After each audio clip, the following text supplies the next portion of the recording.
ஒரு வகுப்பில் உள்ள மாணவர்கள் மற்றும் மாணவிகள் விகிதம் 5:3 ஆகும்.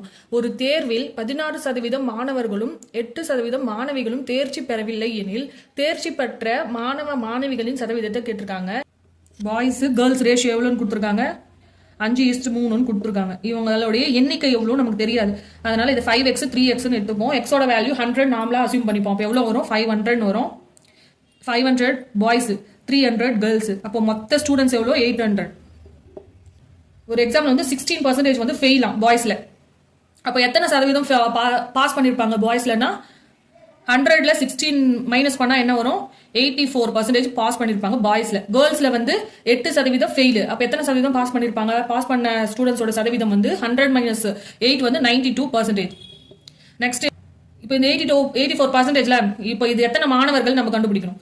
அப்போ மொத்த பாய்ஸ் வந்து எவ்வளோ, 500ல 84% தானே பாஸ். 84/100 கேன்சல் பண்ணா என்ன கிடைக்கும், 420 கிடைக்கும். இது வந்து 420 பேர், 500ல 420 பேர் பாஸ் பண்ணிருக்காங்க.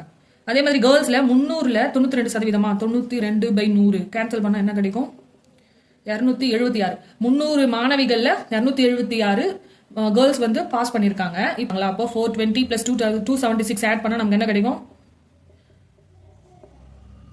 அப்போ பாஸ் பண்ண ஸ்டூடெண்ட்ஸோட எண்ணிக்கை எவ்வளோ, 696.